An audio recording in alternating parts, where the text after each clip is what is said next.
It's a weather event that changed life forever for those living along the James River in Buchanan and Eagle Rock. The historic event, now simply known as the Flood of '85. It'll be okay. Everything will turn out fine, I'm sure. The James River rose to nearly 39 feet, double its typical height, and setting record levels before the gauge went out. Homes and businesses were destroyed, power out for weeks, and entire neighborhoods cut off. The historic swinging bridge that had stood the test of time had now been pulled into the violent river that it crossed. Without outside help or some type of government help, I don't see any future. Felt like sitting down crying at that time because of the hard work that the people of the town have put into their homes and the businesses. The flood left deep scars and memories that still linger for those that lived through it. 40 years later, Christmas Eve luminaries are placed along Buchanan's Main Street to honor the community's resilience and the neighbors who provided aid during the flood. And I can report to you, having driven around that area, that it is impassable in many areas. One of those people that remember the flood of '85 well is longtime meteorologist Robin Reed. He covered the flood in 1985 for WDBJ-7, and today he calls Botetourt County home.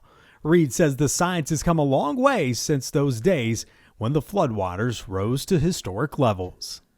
The water kept rising and rising, and so what are people to do? So the power is going out, the communications are knocked out, and really, I remember when Teresa was flooded out of our house, much of the communication leading up to that was just talking to the neighbors. You just had your own little neighborhood information source, but there was no way to talk to anybody else. As we learned on the job, and the flood of '85 was that awakening moment where we said, we need to learn more about our craft in order to be helpful to our community. And so that begat a lot of training and a lot of education.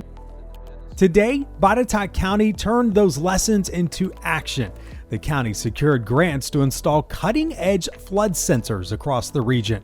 We've added a bunch of river gauges. We currently have 12 deployed throughout the county, not just on the James River, which we've had for years, but on a lot of the smaller tributaries that normally cause us problem and normally causes flooding in the roadways. The river gauges that we put in place earlier this year allow us to be able to see in real time what our rivers and tributaries are doing. In addition, we can take that and put it through flood engineering models and have some real-time mapping that we can actually see. So the best thing to do is to go on our website to boto.va.gov and sign up for the emergency alerts. That's going to get you the best alerting. So Everbridge is our mass notification system that we're able to take and alert folks of incidents that are going on throughout the county. These are alerts that we send out from our dispatch center, or our emergency management sends them out to be able to give you the most up-to-date information that we have happening in real time.